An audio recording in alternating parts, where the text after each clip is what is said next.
Olá, pessoal. Vamos dar continuidade, então, a essa aula sobre desenvolvimentos pós-freudianos.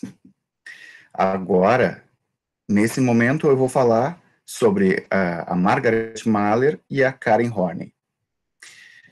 Começando, então, pela Margaret Mahler, ela fala sobre o desenvolvimento, então, psíquico, sob uma outra ótica. A ótica de que, quando existe o nascimento físico, né, quando um bebê vem ao mundo, existe um nascimento psicológico, que vai, então, tendo um desenvolvimento, e esse desenvolvimento vai em direção a um processo de individuação, que é o tornar-se um indivíduo. O tornar-se um indivíduo significa tornar-se independente, né? Constituir-se como um indivíduo, ter as suas características próprias. Bom, então ela coloca três grandes fases, né, desse desenvolvimento inicial, particularmente do nascimento até os 3 anos de idade, mais ou menos, tá? Tudo isso vocês podem fazer uma ponte com as outras teorias que nós já trabalhamos, né? A teoria freudiana, que é o desenvolvimento psicossexual, né? A posição esquizoparanoide e a posição depressiva, da Melanie Klein, e como vocês viram na outra disciplina de desenvolvimento humano, a teoria de Erik Erikson também. Todas essas teorias, elas se complementam, ok? Bom, vamos lá. Então, nessas fases, a primeira fase que ela coloca é a fase do autismo normal. A ideia do autismo normal é no sentido de que essa criança, nos primeiros dias de vida, ela vive um conforto e uma espécie de funcionamento autístico, onde ela tem pouco contato com o mundo externo, ela recém está começando a assimilar as primeiras impressões sensoriais dela. Então, é uma fase do narcisismo absoluto, que é como se tudo acontece em torno dela, né? Quando ela está com fome, vem a mãe e vai dar uma mamar, né? Quando ela, por exemplo, faz cocô, né, suja a fralda, vem alguém e limpa. Então, é como se tudo à sua volta girasse ao redor dela, e enquanto isso, ela fica bem tranquila, né, curtindo esses primeiros momentos. Ela coloca, assim, que é uma fase boa, assim, que existe um período de acalmia, que é tranquilo, tá? Mas aí tem esses termos da onipotência, que é onipotência no sentido de que a criança, o bebê está como no centro de tudo, né, nesse narcisismo, e é um estágio aqui colocado como anobjetal, pensando, então, nas relações do objeto, que ainda não existe a formação dos objetos, porque aí vocês vão entender que o objeto não é, a ideia de objeto não é simplesmente a existência do outro, é a concepção psíquica sobre o outro, é como o self, né, entende o objeto e assimila esse objeto. Então, a ideia de objeto é algo que está constituído, vai se constituindo na mente do indivíduo. Bom, então, essa fase aqui, até as 3, 4 semanas, ela coloca como uma fase de autismo normal. Depois vem uma fase, até os 6 meses de idade, mais ou menos, que é uma fase de simbiose normal, na qual o bebê, ele não sobrevive sem a mãe, ele precisa da mãe, de toda a atenção da mãe nesse momento aqui. E a mãe também entra num funcionamento simbiótico com o bebê. Isso é humano, mas é também bastante instintivo, certo? Se forma um dia de mãe e bebê aqui, e é difícil que outras pessoas se insiram nessa díade. Então, é um momento que, para sair disso, dessa relação simbiótica, normalmente se experimentam alguns sintomas de ansiedade, quando a mãe, por exemplo, começa a trabalhar, ou quando ela começa a ter que dar mais atenção a outras coisas, e não somente para o bebê. Tem o pai, né? O pai, nesse momento, né, ele se sente meio que fora dessa relação simbiótica, né?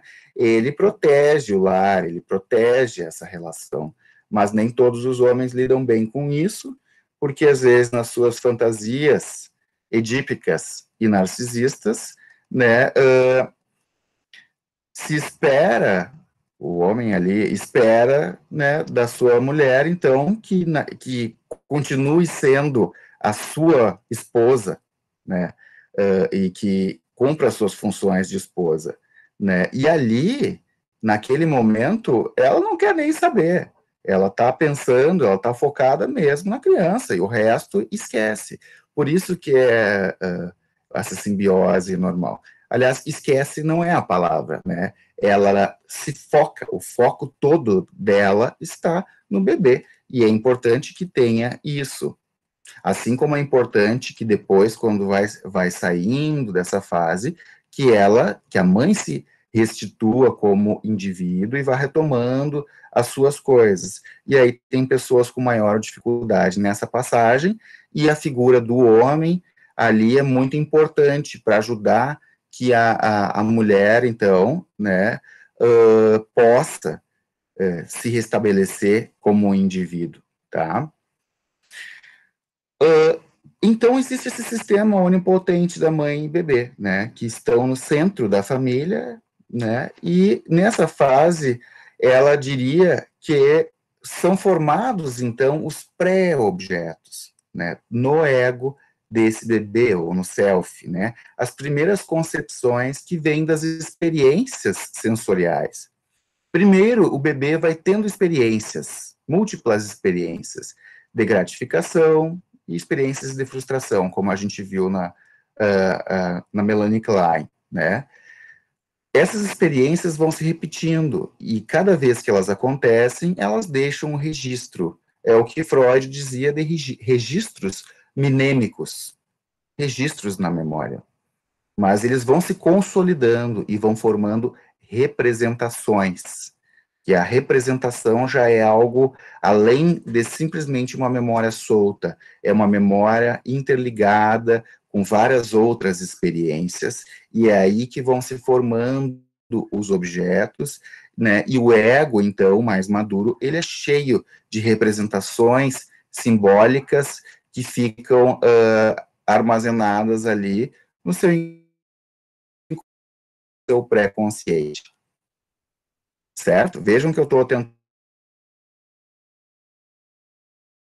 a integrar conceitos né, com outras teorias. Depois dessa fase aí, né, entra uma grande fase, que é a fase de separação e individuação, que é dividida em subfases. Então, a primeira dessa subfase é a fase de diferenciação. É quando o bebê ele começa a se diferenciar dessa díade, começa a entender que ele tem algumas características, certo? E vai se constituindo em diferença a outras pessoas que estão no lar, né? E com relação à própria mãe. Mais adiante, existe uma fase de treinamento, que é a fase de treinamento do afastamento. Quando se vê isso muito nas brincadeiras infantis, da criança com um ano e pouco, que são aquelas brincadeiras de esconde-esconde, né, que a criança pega, então, um lençol, alguma coisa, tapa o rosto, né, e aí o pai e a mãe falam, cadê o bebê? Daí ele faz assim, daí os pais dizem, achou! E ele se mata, dando risada, e é muito divertido, e faz de novo, e faz de novo, e faz de novo, toda hora, né? Sai de perto, já, porque aí, nessa fase, então, já a criança já está adquirindo uma motricidade maior, ela já começa a caminhar e tal, e sai um pouco de perto dos pais, vai um pouco mais adiante, olha para ver se os pais estão ali, e volta, vai e volta. Então, ela vai treinando essas experiências e vai treinando isso de uma forma simbólica também nas próprias brincadeiras. Vejam da onde que saem as teorias. É dessas observações, né? Isso, como eu disse outras vezes, né? No momento que vocês tiverem os seus filhos, né? Quem tiver filhos, vai ver tudo isso acontecendo, porque faz parte, isso é uma coisa que acontece para todos nós.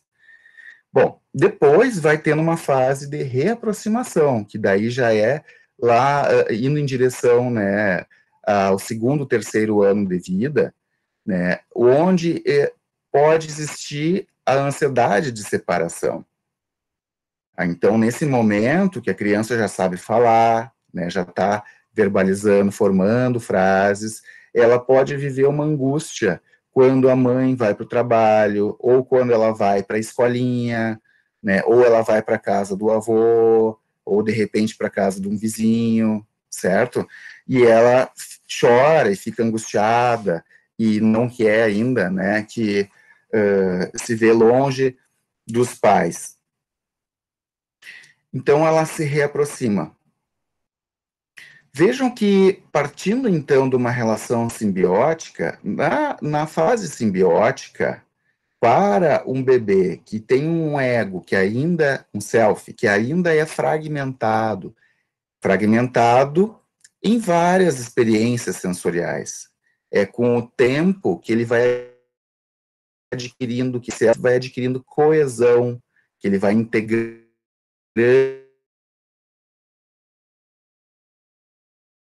as experiências, que ele vai se individuando, né, de forma que, quando isso ainda é muito precoce, na simbiose, se não enxerga o outro, por exemplo, o bebê procura a mãe, né, com os olhos, ele não enxerga a mãe, é como se a mãe deixasse de existir, como se ela não existisse mais. Lembra que eu falei da angústia de aniquilação, que vem da pulsão de morte? É uma angústia, essa ansiedade persecutória, eu falei esses termos, né? Uma angústia de desintegração, a gente poderia falar também, que é sem a presença do cuidador ou da cuidadora, o bebê se sente desintegrado, desamparado nas suas experiências.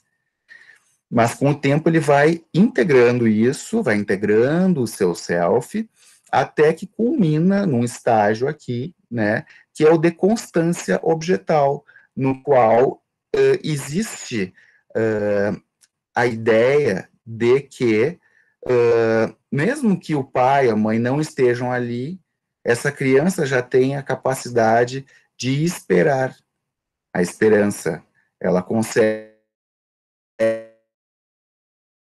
aguardar o momento, entender que eles vão em casa, né, que nada disso, que não vai acontecer algo ruim com os pais, que eles não vão desaparecer, não vão deixar desamparada essa criança.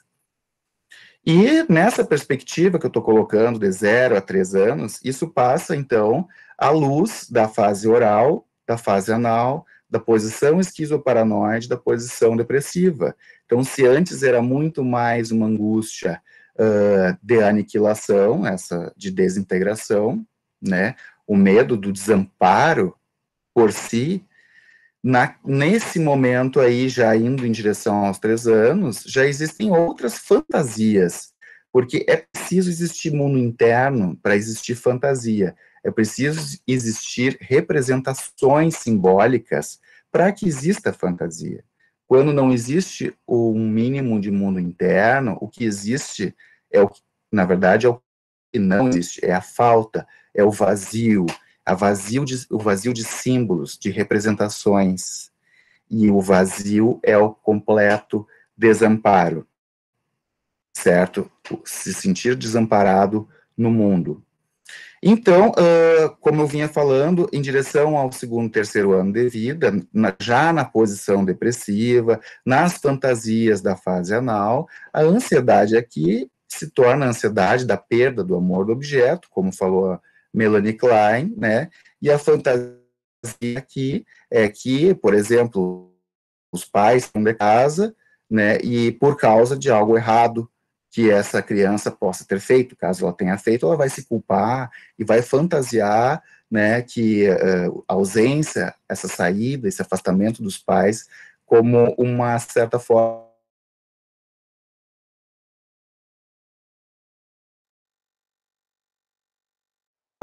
de punição. E isso é normal, né, com a sua presença genuína, irem desfazendo parte dessas fantasias naturalmente, como um processo que ocorre assim, né? Tipo, os pais não precisam saber dessas teorias para fazer isso, né? Se faz, porque são pais e são mães, certo? Então é isso, o que ela coloca aqui de contribuição nesse sentido é que existe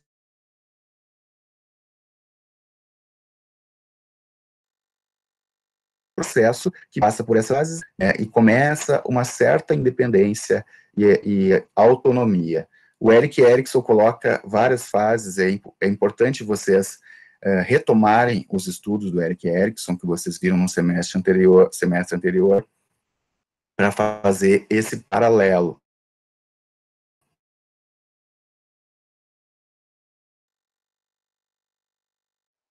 Tá? Com isso que tá, tudo isso. Mas antes eu vou contextualizar um pouco a situação dela. Bom, a psicanálise nasceu com Freud, né? Logo ele se juntou com outras pessoas, então psicanalistas, formaram a Sociedade Psicanalítica, a primeira Sociedade Psicanalítica de Viena, a qual o Jung fazia parte. Daí o Jung foi um desses primeiros discentes, foi embora, começou a discordar das ideias dele, né? E fez a escola própria dele, a escola analítica, que tem muita semelhança, não deixa de ser psicanálise também, né, mas tem outras bases.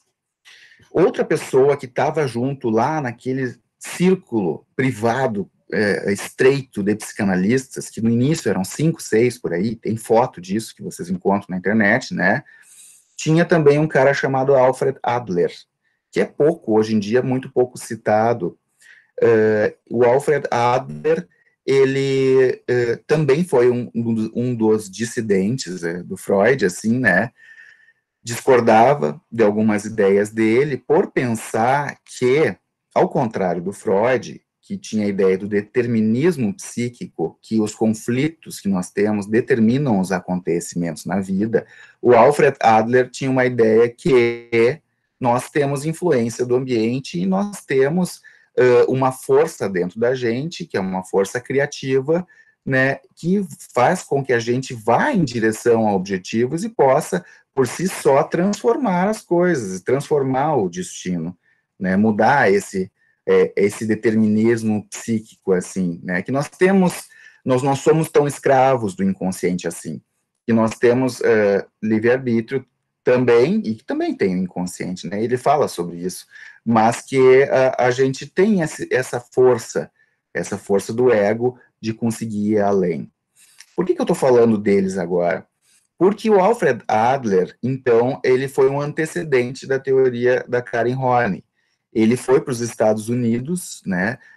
Isso era naquele período entre guerras e tal, né? Muitos desses psicanalistas eram judeus, eu não me recordo se ele era ou não, mas fato é que ele foi para os Estados Unidos e lá deu início, então, deu várias palestras e tal. Ele não tem uma obra extensa que nem o Freud, as obras dele, na verdade, são coletâneas de palestras, de diálogos e tal, certo? E ele teve muita influência, então, na psicologia, na psicanálise, ou melhor dizendo, na psicanálise social, que leva em consideração mais a cultura e a sociedade na evolução da personalidade humana.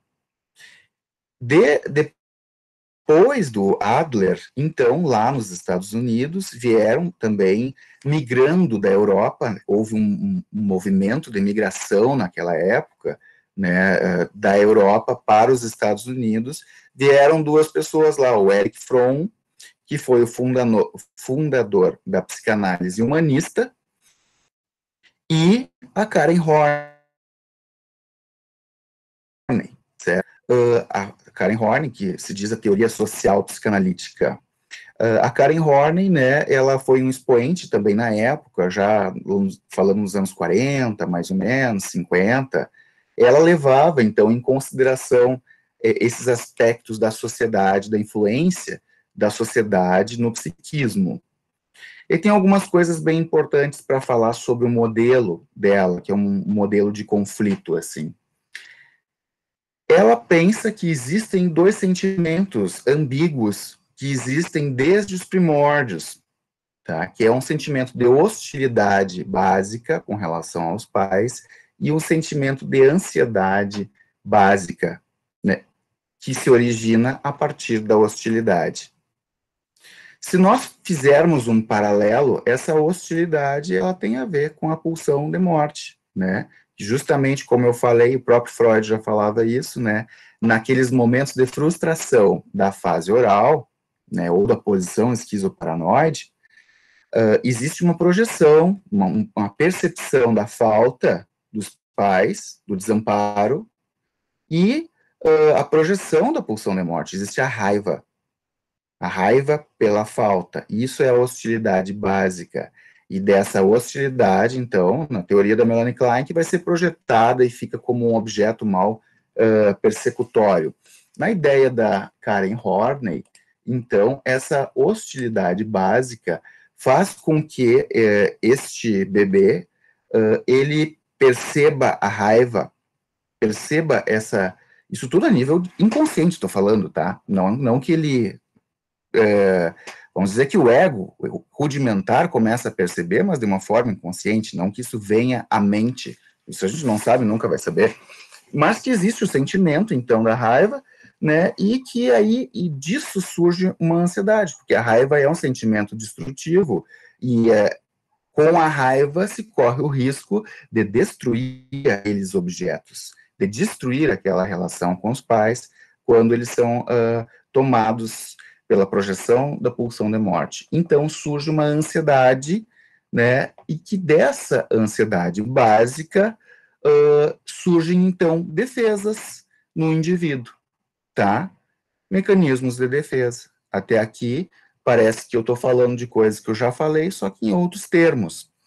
Mas ela expande essa ideia e ela vai dizer que existem defesas normais e defesas neuróticas.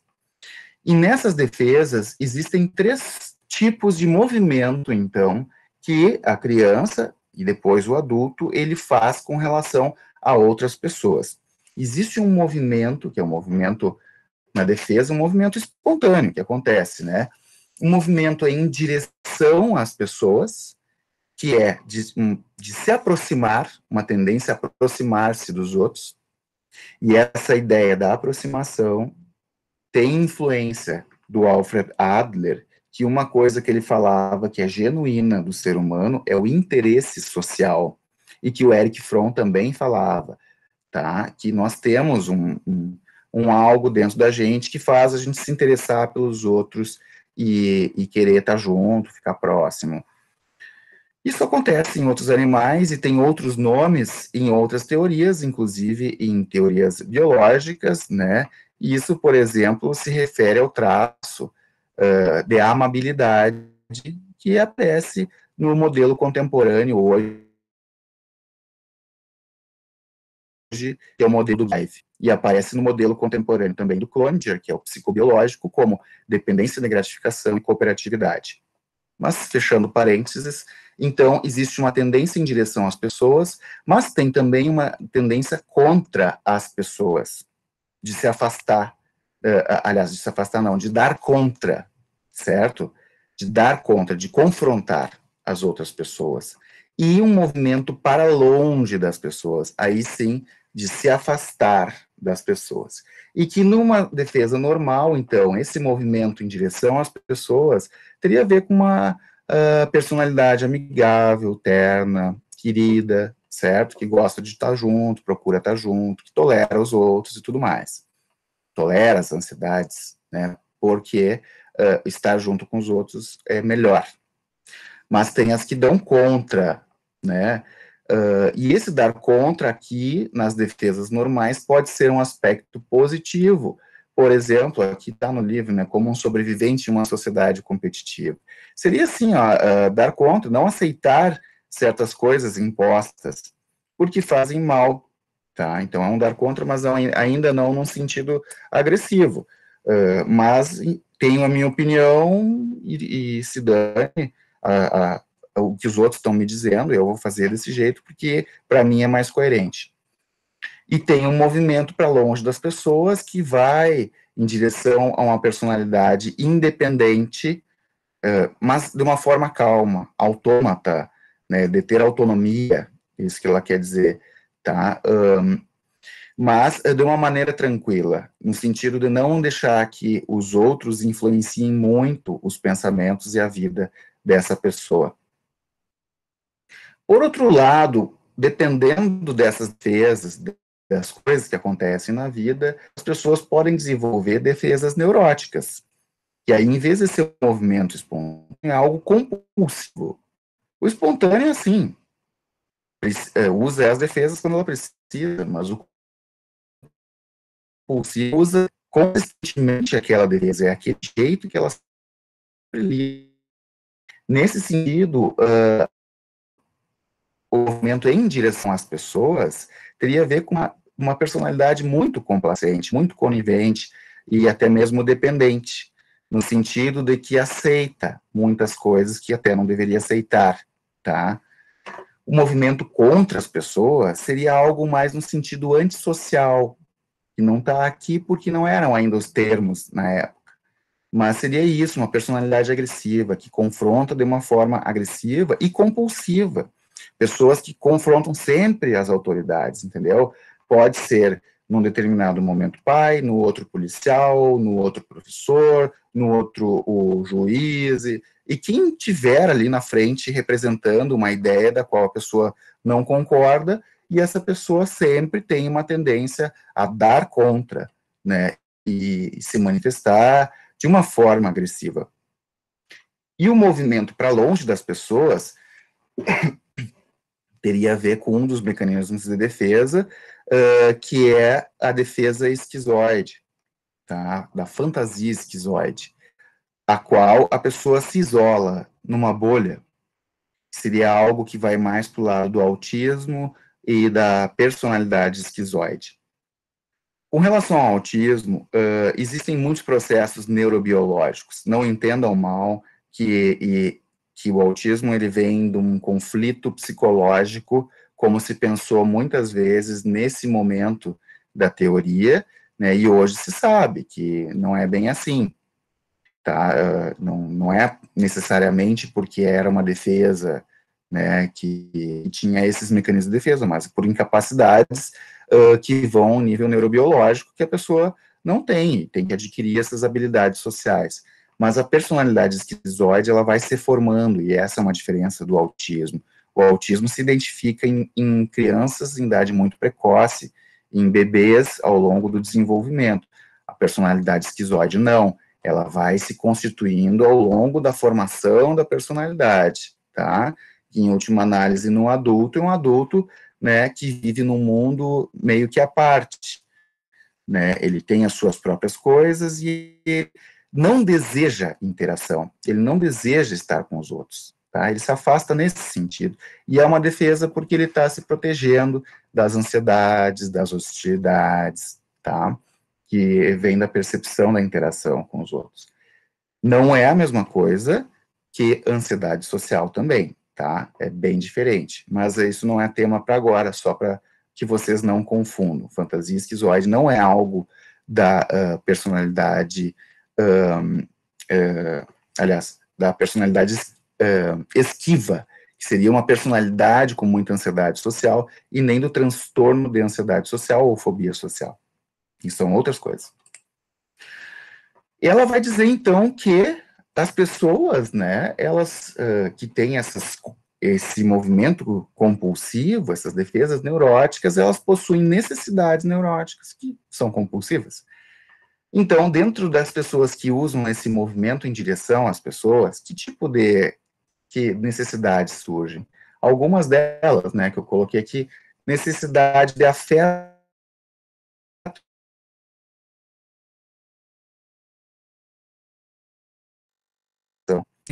partido, sou uma pessoa que se sente muito mal quando é convidada para uma festa, ou muito sensível a qualquer sinal de rejeição social. E nisso, às vezes, ela faz as coisas para agradar os outros, mesmo em detrimento dela mesma, certo? Isso que eu acabei de falar tem a ver com o traço do Cloninger, que vai ser assunto da próxima aula, já fazendo essa ponte, com o traço de gratificação, dependência de gratificação, que é uma dependência de gratificação que vem dos outros. Aqui tem outro movimento que é em busca de um parceiro poderoso.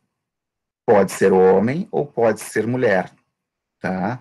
Pode ser uma mulher, por exemplo, que na sua baixa autoestima, no seu sentimento de inferioridade, busca um parceiro que muitas vezes é alguém narcisista ou alguém com muitas posses, que transmite uma ideia de poder, seja ele verdadeiro ou falso, mas transmite uma ideia de poder, e essa pessoa, ela tende a procurar esse tipo de gente de uma forma compulsiva. Às vezes ela afasta possibilidades reais de relacionamento na vida. Isso vai se tornando compulsivo e neurótico, porque tu vê isso numa pessoa com 20 anos, aí com 30, com 40, e é sempre o mesmo padrão de parceiro que a pessoa escolhe, que é alguém muito poderoso, que está acima dela, né, ou dele, tá, na percepção que ela tem da sua diferença em relação às capacidades, seja elas financeiras, capacidades pessoais e tudo mais, e a verdade é que ela ou entra num relacionamento abusivo, né, na qual ela se sente mal, mas não consegue se livrar daquele relacionamento, né, ou ela se frustra com o relacionamento, porque acaba terminando invariavelmente, né, e só que ela não consegue olhar para aquela pessoa, às vezes, que está do lado, que poderia oferecer para ela um relacionamento verdadeiro e possível. Aqui, né, vejam que isso pode acontecer com homens em busca de outras pessoas, né, de mulheres, ou enfim, de outras pessoas poderosas, né, e mulheres em busca, né, da mesma forma. Mas quando se refere às mulheres, aqui a gente consegue visualizar um pouquinho de uma analogia do que o Freud falava da inveja do pênis, né? Se isso é um termo extremamente polêmico, e eu entendo perfeitamente, né, e na nossa sociedade hoje é tido como extremo rechaço, né, porque isso não pode ser visto como algo unânime, mas, de fato, existem pessoas que têm esse funcionamento, tá? Não pensem que isso seria o pênis em si, é o falo. O que o falo representa, tá? Representa o poder, representa a superioridade. Existem símbolos fálicos na cultura que vocês podem buscar isso lendo as obras do Jung, certo? E isso não necessariamente falando daí nessa linguagem, pensando que há pessoas que têm esse funcionamento neurótico e que não precisam ser mulheres, mas podem ser homens, e independente da orientação sexual, se é hétero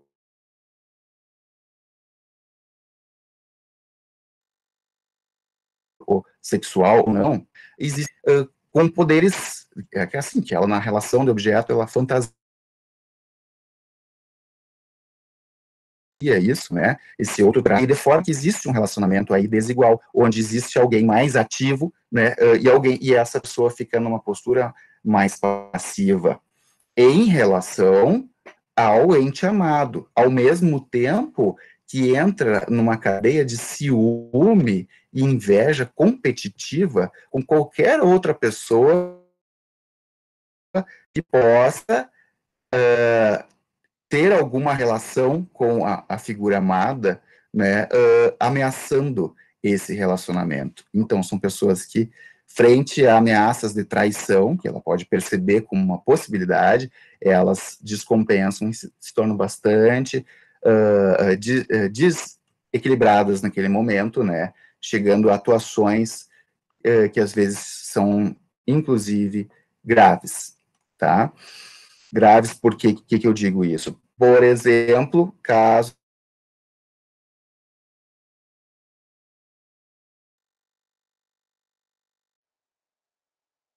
da história lá do Crônica, né, que frente à possibilidade desse abandono da pessoa amada, elas simulam que estão muito mal, simulam uma tentativa de suicídio, tá? Nós vamos falar um pouquinho sobre isso quando chegar na aula de transtorno da personalidade, tá? Mas estou falando para que vocês entendam um pouco mais o lugar das coisas.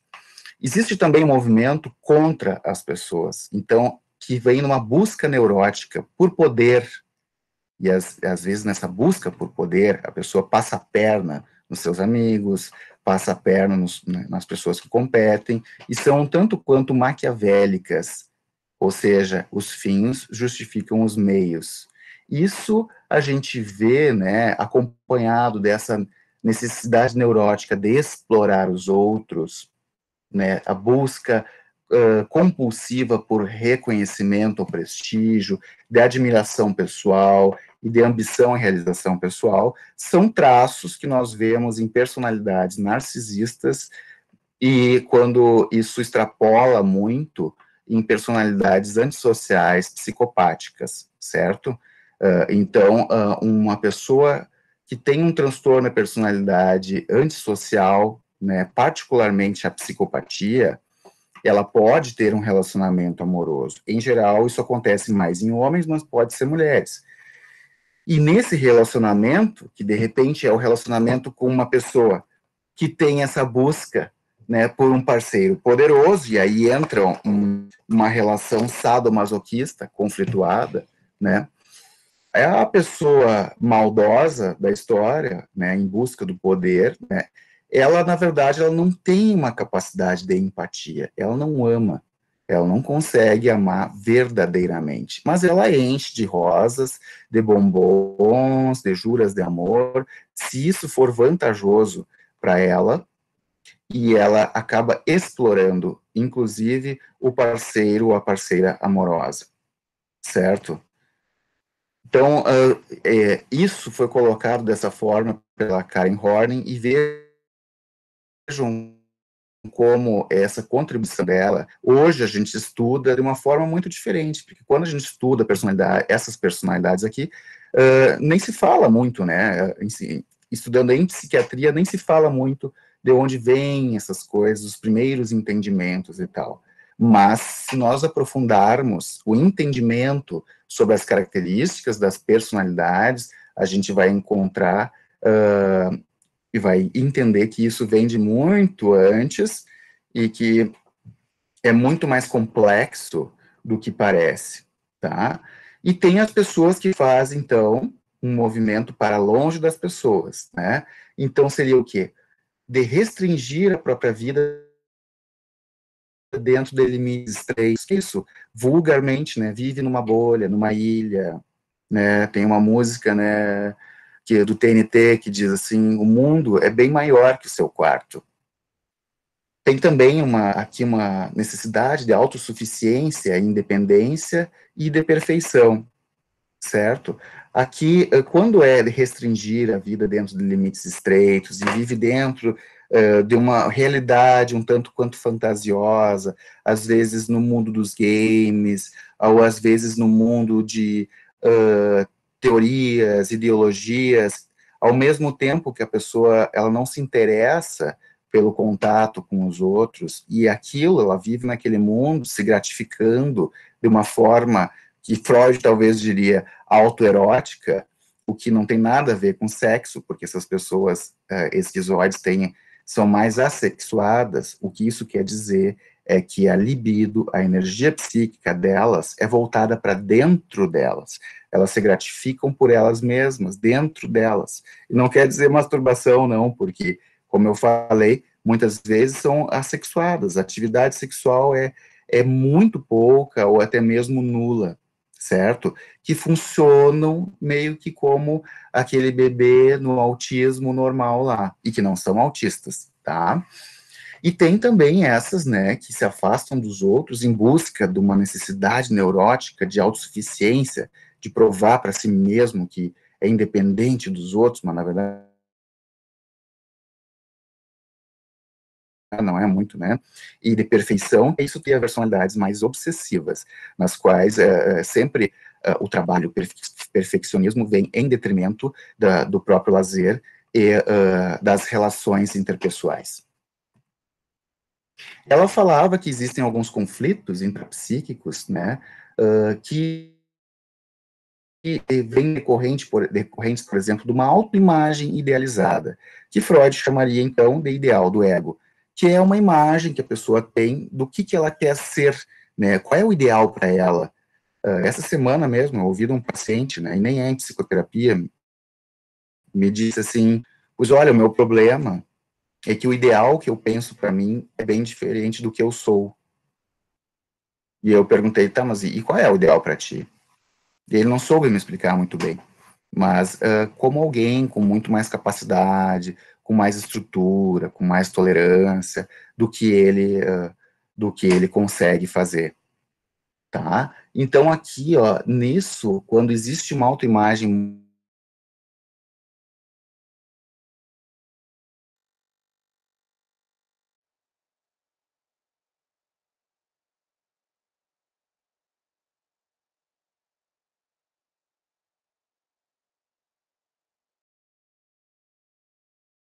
narcisista, vem uma busca neurótica pela glória. Não é só ser bom, é ser o melhor, é ser perfeito. Não basta ser, por exemplo, um líder na turma. Tem que ser um chefe, uma corporação. Né? No caso, tem que ser o presidente, o imperador, ou alguém com um cargo muito poderoso.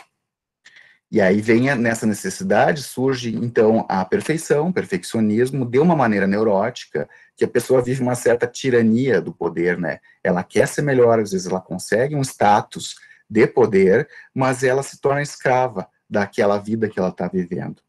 Uma ambição neurótica descabida e um impulso, então, em direção, que pode aparecer como um triunfo vingativo, que às vezes vem de conflitos tão infantis, do melhor amigo da infância, ou de conflitos com o pai na infância, e uma tentativa, assim, de triunfar sobre esse objeto que, por inveja, causou tanto mal lá em determinado momento da vida. Mas nesse momento, nem vê mais, nem conversa mais. Então, é isso que é neurose, uma coisa que fica e não existe mais. Né? Eu vejo muitos estudantes, por exemplo, né, se referindo a uma pressão por estudo, por perfeição dentro da universidade. Num determinado momento que eu fiz uma palestra para estudantes da medicina, na metade do curso, mais ou menos, tá? Estavam além do início do curso, e, conversa depois da palestra, vieram me dizer assim, professor, mas é que a gente tem muita exigência, é muita pressão, é, é, é muita coisa que a gente precisa fazer e dar conta e tal. E, claro, eu conhecia os alunos, eu sabia que eles estavam no semestre, num contexto que não era bem assim, não tinha assim tanta pressão por parte dos professores. Eu conheço os professores também, sei quem é, né, quem exige mais e quem é mais tranquilo. E eu perguntei assim, quem que está te pressionando? E aí eles param e pensam, mas tem uma pressão.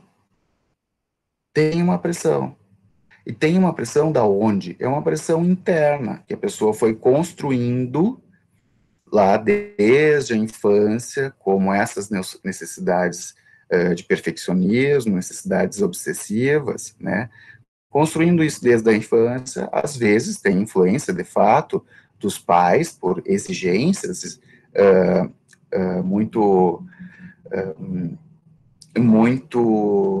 salientes, assim, né? E que a pessoa ali ela vai projetando, mas naquele momento da vida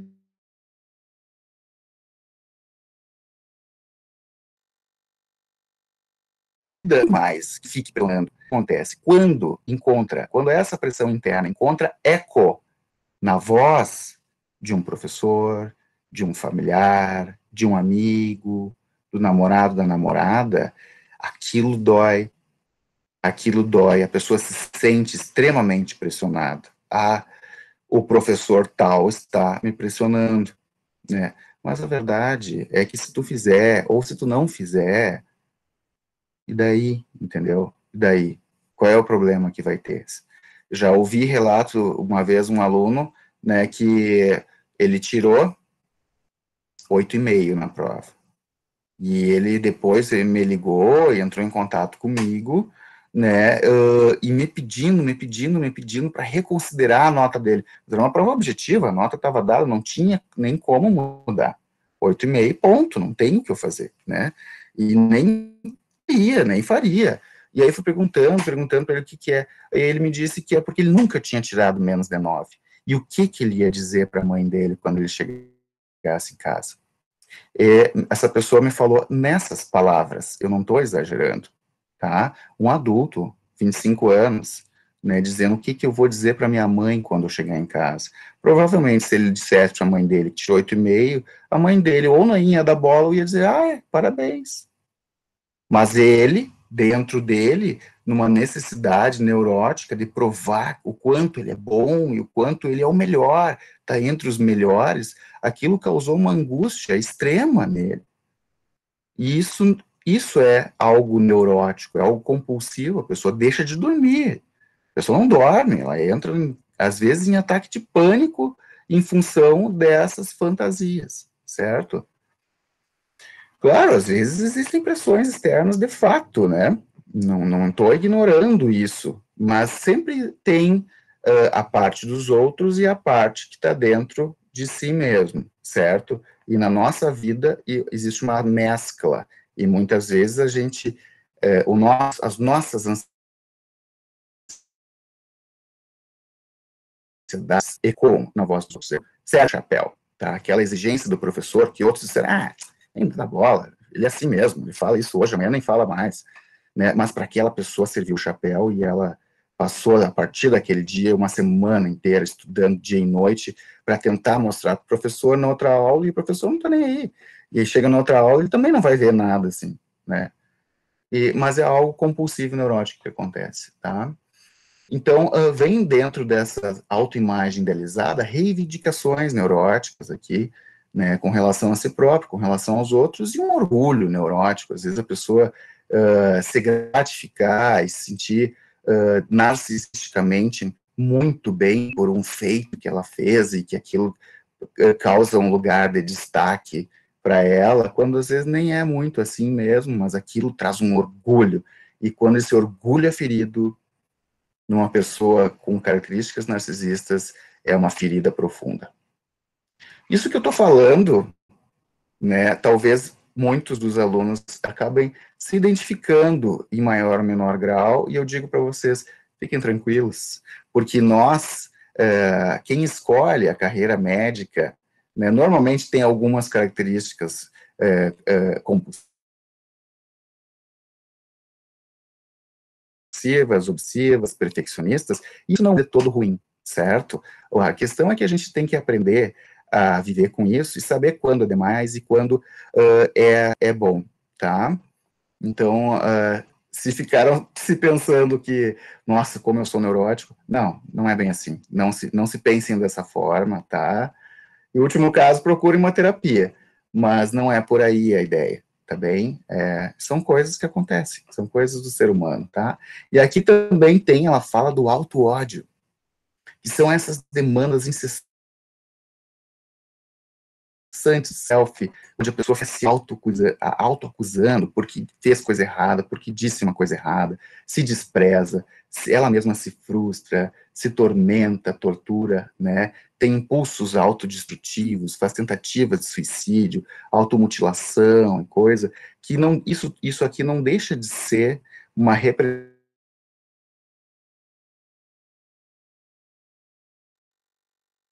investir na narcisismo de morte, esse sentimento destrutivo voltado para si. É isso que eu quero dizer com narcisisticamente, que é voltado para si e não é voltado para os outros.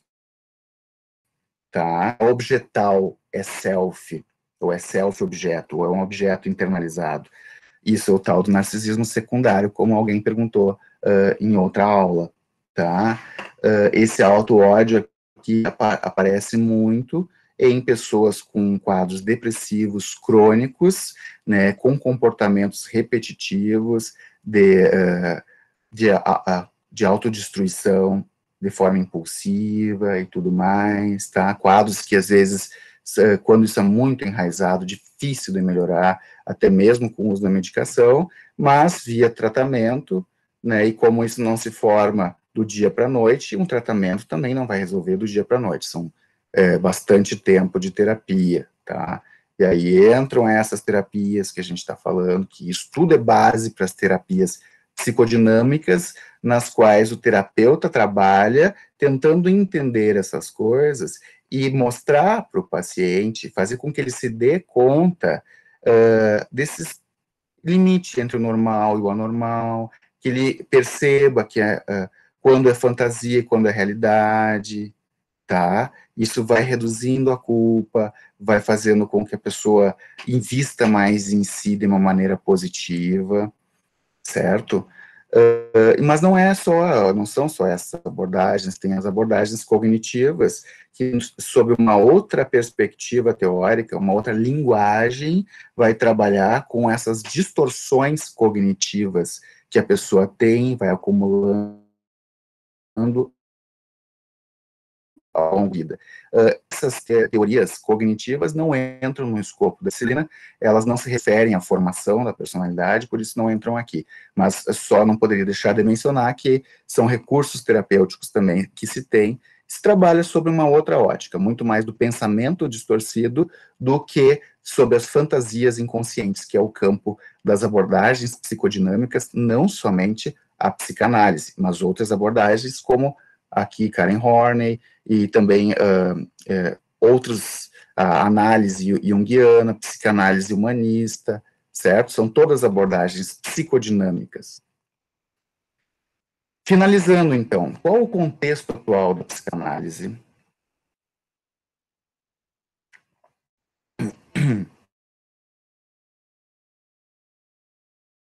Dentro da perspectiva da evolução da psiquiatria, a psicanálise ocupou um lugar central na primeira metade do século. Lá para os anos 30, se eu não me engano, foi criado o primeiro DSM,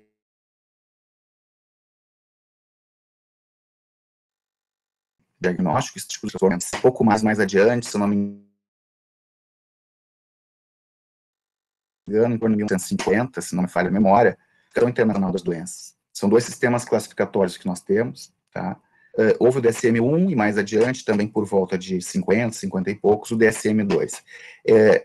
Naquela época, esses sistemas classificatórios eram muito baseados nessas teorias. Com o tempo, a partir dos anos 50, que começou a psicofarmacologia, que começou a se usar medicamento para tratar transtornos mentais. Então, naquela época, começou a se ver que tentar tratar certas condições com psicanálise não trazia resultados positivos, me referindo a transtorno bipolar, a esquizofrenia, são transtornos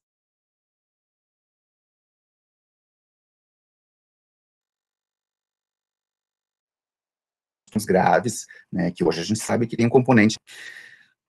Quando começaram a descobrir os neurotransmissores, logo depois vieram os antidepressivos, né, os benzodiazepínicos, esse ramo da psiquiatria, que é a psiquiatria biológica, que implica na psicofarmacologia, foi ganhando cada vez mais força. Ao mesmo tempo, a terapia cognitiva foi se desenvolvendo, primariamente sobre a terapia comportamental, que dominou a primeira metade do século passado, e depois a cognitiva foi se desenvolvendo nos anos 60, de forma que hoje nós temos a terapia cognitivo-comportamental, que, diferente da psicanálise, que é altamente subjetiva, é tentar ver no que aquele indivíduo tem de único, de especial nele, porque existem esses modelos, mas na prática clínica se tenta entender o que acontece para aquele indivíduo particularmente na mente dele. Isso, para se colocar em estudos empíricos de comparação de eficácia, é muito difícil, porque não é A dificuldade é fazer um manual de tratamento onde se faça a mesma intervenção para os pacientes, porque se parte do princípio que os pacientes são diferentes.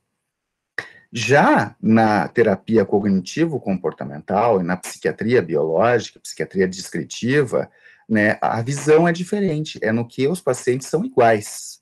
Então, surgem os tratamentos para transtornos, que às vezes desconsideram as pessoas que têm os transtornos, porque a gente trata pessoas com transtornos.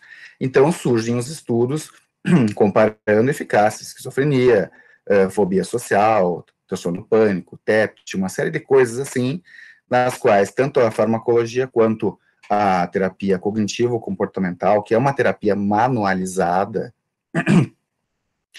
e um parênteses com relação a isso, para aqueles que pensam que, né, mas psicanálise é muito antigo e é desatualizado e não sei o que, carece de estudos. Não carece de estudos, tem uma infinidade de estudos. A questão é que a metodologia é qualitativa e não é quantitativa.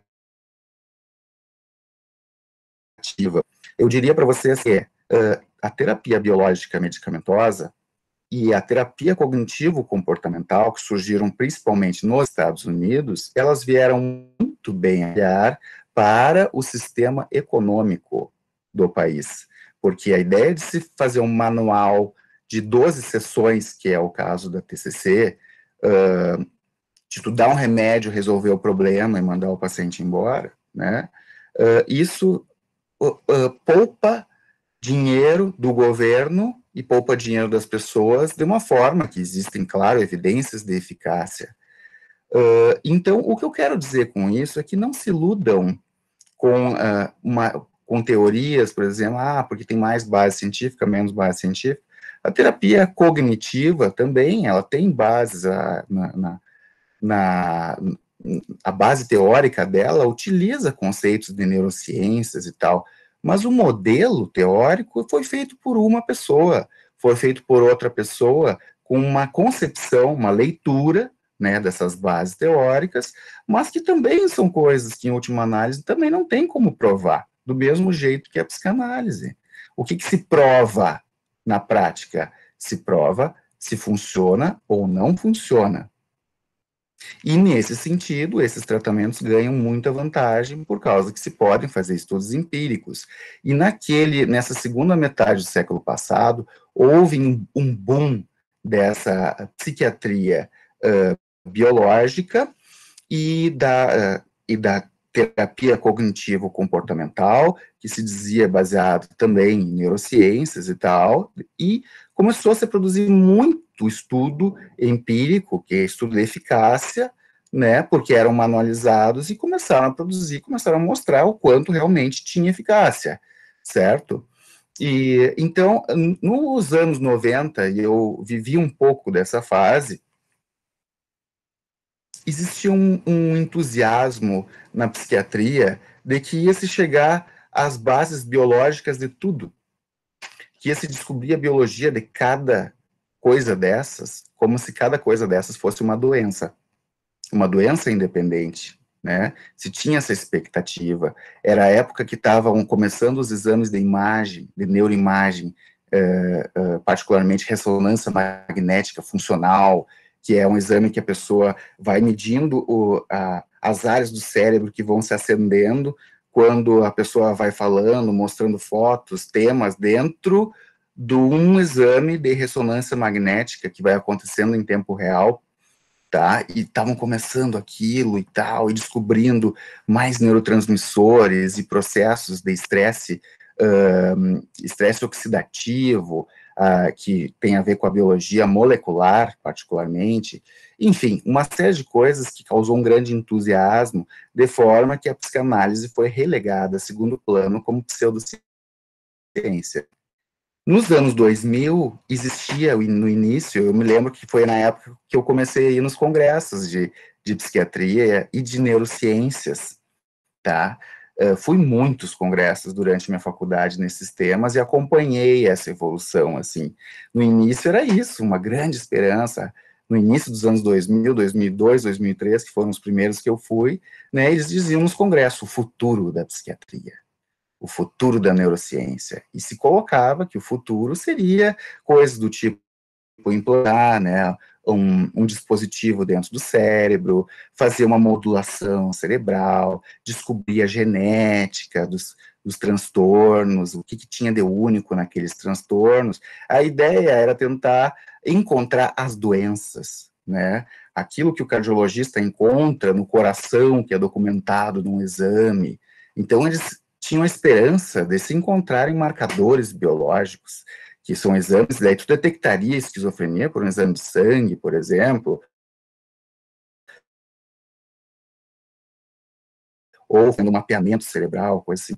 E começaram assim, mas eles terminaram de outro jeito, porque essa expectativa científica foi extremamente frustrada. Porque o que se chegou à conclusão é que existe uma psicopatologia, existe uma doença, sim, porque esses não é só uma alteração psicológica, tá? Existe um processo de alteração cerebral que vai acontecendo na evolução dos transtornos, bem documentado, tá? Vai alterando, inclusive, a morfologia, a neuroanatomia, mais macro, mas falando em micro, né, uma série de outros processos neurobiológicos, tá?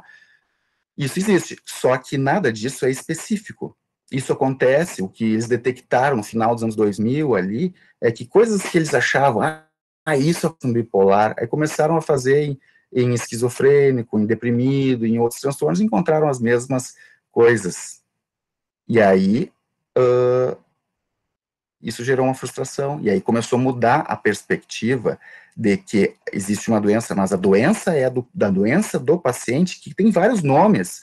Os transtornos em si não são necessariamente doenças únicas, porque o principal fator de risco para uma pessoa ter um transtorno mental é ela ter outro. A maioria dos transtornos mentais são comórbidos. Quem tem depressão não tem só depressão, tem pânico também.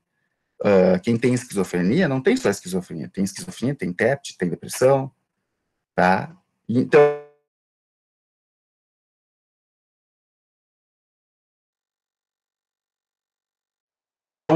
é isso que acontece na prática, isso foi evidenciado. Começou a haver um interesse na psicanálise, então, que estava perdendo espaço, então, na década de 2000, de se organizar de uma maneira mais científica e fazer estudos de eficácia. Existe ainda existem iniciativas de protocolos de tratamento aí não falando de psicanálise em si, mas de psicoterapia psicodinâmica, tá, que não é no divã, é algo mais que se vê mais hoje, mais praticamente, assim, hoje em dia, mais fácil, tu vai no consultório do psicólogo, do psiquiatra, ele trabalha assim com psicoterapia, e aí começou-se a acumular evidências de eficácia para uma série de transtornos, certo? E começou a se mostrar, então, que realmente funciona. E, particularmente na última década, começou, então, agora de 2010 para cá, começou-se a se provar que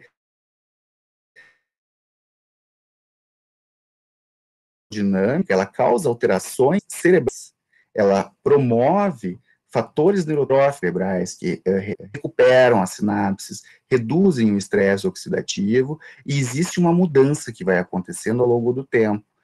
Essa mudança é gradual, mas ela é estável, ela permanece por bastante tempo depois que a pessoa interrompe o tratamento.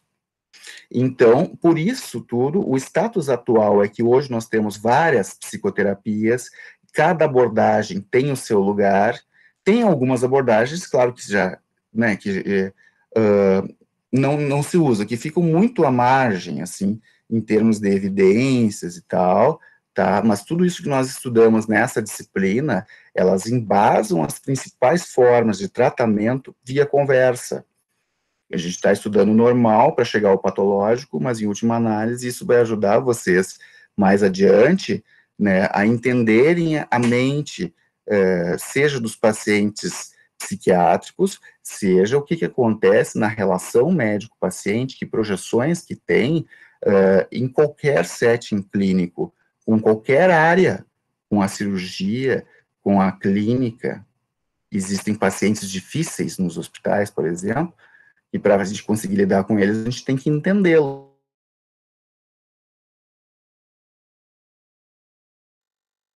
E entender esses pacientes, a gente não funciona. É por isso que vocês estão estudando essa disciplina agora, tá? Então, antes, nesse início, né, o método científico, ou quem se quiser chamar de pseudocientífico, que chame, mas o método era a observação clínica, eram relatos, um acúmulos enormes de relatos, de casos, de milhares de relatos, uma literatura vasta e extensa em psicanálise, tá? Mas que partia da observação individual ou de poucos casos. Hoje, nós temos os estudos empíricos e temos formas de tratamento que são mais manualizadas e que começam a mostrar eficácia. Para algumas coisas, uma abordagem funciona melhor, para outras funciona pior, e tem coisas que até agora não se conseguiu muita diferença com abordagem alguma, certo? A psiquiatria é recente na ciência, e apesar as origens são da antiguidade, mas a psiquiatria contemporânea, científica, é algo recente, tem muito campo para evoluir ainda, tá? Então, a psicanálise é uma área em constante evolução. Apesar de nós estarmos estudando os teóricos mais dos primórdios, mas esses são a base para todos os desenvolvimentos depois.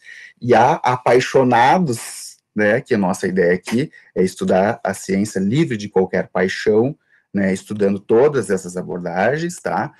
Mas há apaixonados que dizem que, mesmo hoje em dia, tudo que hoje se escreve dentro da psicanálise, Freud já falou, por exemplo. Talvez um kleiniano vai dizer que Melanie Klein já falou, mas, né, o fato é que muitas coisas se repetem, mudam os termos, mas o entendimento, ele vai evoluindo, mas ele tem origem lá naquilo lá. E, por último, para completar, o que mais valida a existência dessas teorias psicodinâmicas, não só a psicanálise, tá? Não é em si a própria teoria, que a teoria, se quiser teorizar e passar a vida teorizando, a gente vai para um campo mais filosófico, sociológico, antropológico, que é muito rico, mas é muito teórico, e não é, aí eu vou dizer a minha opinião, né, não acho que essa, para as ciências da saúde, seja a principal contribuição. A principal contribuição na psiquiatria é na abordagem, nas intervenções que se faz. Esse conhecimento, ele ajuda a gente saber o que a gente diz para o paciente quando ele está na nossa frente. Para o paciente fulano, para o paciente A, para o B, para o C, para o D, porque as pessoas são diferentes, existem coisas comuns, mas cada vida tem suas nuances, suas peculiaridades, e isso nos ajuda a entender esses indivíduos, tá? Mesmo falando de psiquiatria geral, tá? De psiquiatria, a pessoa não precisa ser um psicoterapeuta para isso, mas essa formação faz parte hoje, né, importante dentro da psiquiatria, e essas abordagens, aliás, para quem vem de fora, fica como um estímulo, tem muita influência da psiquiatria no Rio Grande do Sul, que tem forte essa integração com áreas da psicanálise, da psicologia, e em outros lugares do país, né, existe o predomínio da psiquiatria biológica, o predomínio da quantidade versus a qualidade, tá? Não que não tenha o seu espaço, claro, tudo tem o seu espaço, mas o que eu quero dizer é que existe um plus, né, nesse entendimento, e não é à toa que a psiquiatria no Rio Grande do Sul ela é destaque em todo o Brasil, como não só um centro formativo, mas os vários centros formativos das residências em psiquiatria no Rio Grande do Sul despontam com as melhores no país, certo?